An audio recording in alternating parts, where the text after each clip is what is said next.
লা ইলাহা ইল্লাল্লাহ ওয়াহদাহু লা শারীকা লাহু আল্লাহুম্মা রাব্বা হাযিহি দাওয়াতিত তাম্মা ওয়াস সালাতাল কায়িমাতাল। সবাই পড়ি আলহামদুলিল্লাহ। যেহেতু 8:30টায় জামাত, আর 8টায় জামাত, বাজে মাত্র 35, আমাদের হাতে 25 মিনিট সময় আছে। তো এটা সবটা আমি কাজে লাগাবো না, আমি 5 থেকে 7 মিনিটের ভিতরে শেষ করে দেব। সংক্ষিপ্ত একটু দোয়া করে দেব, তারপরে আমাদের সভাপতি মহোদয় আজকের মাহফিলের সমাপ্তি ঘোষণা করবেন। অজু করে যেন জামাত ধরতে পারেন, এটা আমার মাথায় থাকবে ইনশাআল্লাহ। আল্লাহ যেন কবুল করে, সবাই পড়ে আমিন। তা আল্লাহর নবী বসে আছেন, কথা কি মনে আছে? নবী গায়ের চাদর বিছিয়ে দিলেন, মনে আছে একটু? আল্লাহর নবী গায়ের চাদর বিছিয়ে দিলেন, বৃদ্ধা মহিলা চাদরে বসিয়ে দিলেন। চতুর্পার্শ্বে যারা ছিলেন সবাই একজন আরেকজনের মুখ চাওয়াচাওয়ি করে। সবার মনে প্রশ্ন, এই মহিলাটাকে যার জন্য নবী গায়ের চাদর বিছাই দিলেন।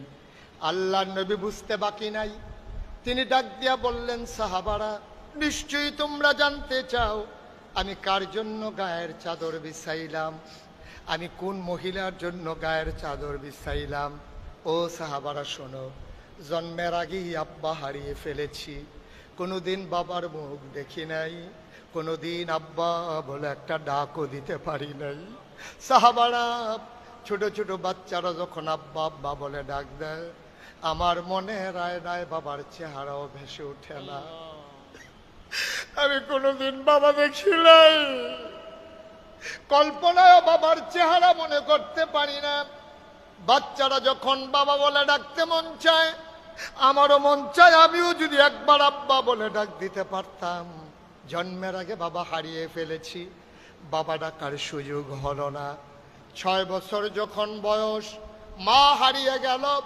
আমি বুঝি না মা কেন কথা বলে না, মা চুপ মেরে ঘুমিয়ে আছে। আমি মায়ের গালের ভিতরে হাত দিয়ে নাড়া দেই, আম্মা ও আম্মা, কথা কেন বলো না?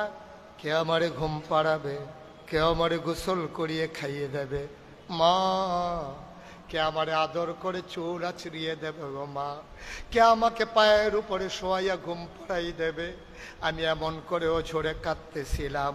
আমার দাদা আবু তালেব, আব্দুল মুত্তালিব আমারে ডেকে কয়, মোহাম্মদ রে, ও মোহাম্মদ, কান্নাকাটির দরকার নাই, তোর এমনই কপাল, জন্মের আগে বাপ হারাইছস, 6 বছর বয়সে মা হারাই ফেললি। যার কেউ নাই তার আল্লাহ আছে, আর তোর সহায় হিসাবে আমি আব্দুল মুত্তালিব তোর দাদা আছি।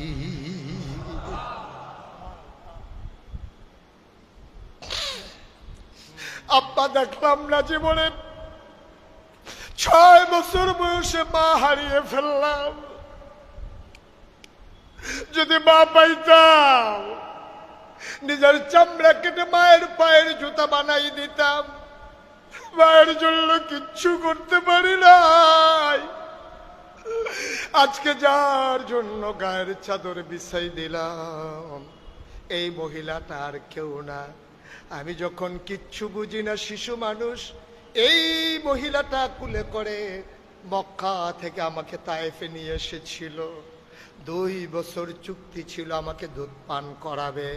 এই মা আমার, এই মহিলাটা আমার বুকের ভেতরে ঘুম পাড়াইতো। যেই দিন আমাকে মক্কায় ফেরত দিতে যাবে, আমার মা সারা রাত ঘুমাতে পারে নাই। আমার মা নাকি আমারে সারা ঘুমাইতে পারবে না। এই মহিলার কেউ না, এই মহিলা যার জন্য আমি গায়ের চাদর বিছাই দিলাম, যার বুকের দুধ আমি খেয়েছি, তিল তিল করে আমি বড় হয়েছি, আমাকে সন্তানের মতো যিনি মানুষ করেছেন, এই মহিলা আমার দুধমা হালিমাতুস সাদিয়া। বাংলার মুসলমান, আমার নবী সন্তান হিসেবে কেমন আদর্শ দেখো। নিজের মা পায় নাই, দুধ মায়ের প্রতি তার দায়িত্বে কোনো অবহেলা ছিল না। সবাইকে দিলেন 1 ভাগ করে গোশত। আমার নবীজি দুধ মায়ের ব্যাগের ভিতরে 2 ভাগ গোশত দিয়ে দিলেন। এখানেই শেষ না, নবীজি কান্দে, হালিমাও কান্দে। নবীজি আবার ডাক দেয়া কয়, আম্মা, ও আম্মা কেমন আছেন? কবে থেকে দেখি না গো আম্মা, কোন ঘরে থাকেন? হালিমা দেখিয়ে দিলেন দূরে একটা ছোট্ট তাঁবু। এবার আল্লাহর নবী হালিমাকে ধরে ধরে এক হাতে ব্যাগের পটা ওই গোশতের পটলা, আরেক হাতে মাকে জড়িয়ে ধরে রেখেছেন। তিনি টেনে টেনে, সবাই তাকিয়ে দেখলো, দুধ মাকে ঘর পর্যন্ত পৌঁছিয়ে তিনি আবার গোশত বন্টনের জায়গায় ফিরে আসলেন। আমাদেরও তো মা আছে, আদর্শ কতটুকুন কাজে লাগিয়েছ? আমার নবী কি শিখালেন? আশেকে রাসূল দাবি করো, নবীর উম্মত দাবি করো, নবীর আশেক দাবি করো, অথচ মা তোমার কাছে ভালো ব্যবহার পায় না। অথচ আল্লাহ কয়, আল্লাহ ইয়াবুদু ইল্লা ইয়াহু, ইবাদত করতে হলে শুধু করবা আল্লাহর। ওয়াবিল ওয়ালিদাইনি ইহসানা, আর আল্লাহ তা'বুদু ইল্লা ইয়াহু, আল্লাহ তা'বুদু ইল্লা ইয়াহু, যদি ইবাদত করতেই হয় করবা শুধু আল্লাহর।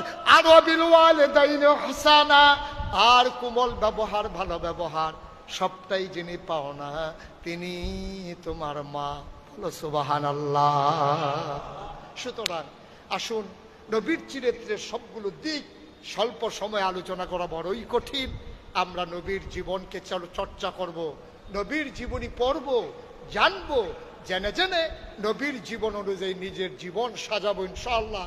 আল্লাহ তাবারক ওয়া তাআলা আমাদের সবার সর্বাঙ্গীন মঙ্গল কামনা করুক। নবীর জীবন চরিত্র গ্রহণ করে আমরাও যেন সোনার মানুষ হতে পারি। আল্লাহ যেন তৌফিক দান করে। সবার জন্য দোয়া করি, সবার কাছে দোয়া চাই। আসসালামু আলাইকুম ওয়া রাহমাতুল্লাহি ওয়া বারাকাতুহু। দোয়া হবে, দোয়া হবে, সবাই একটু বসেন। দোয়াটা কি করে দেবো তারপরে সবাই? আচ্ছা।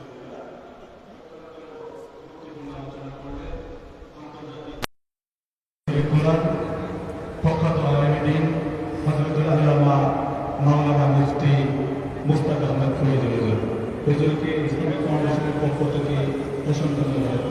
সম্মানিত মুসলিম এই পর্যায়ে আজকের এই মহৎ অনুষ্ঠানের সম্মানিত সভাপতি, ইসলামিক ফাউন্ডেশনের সম্মানিত পরিচালক জনাব মোহাম্মদ বদর রশিদ সাহেব সভাপতি বক্তব্য প্রদান করবেন।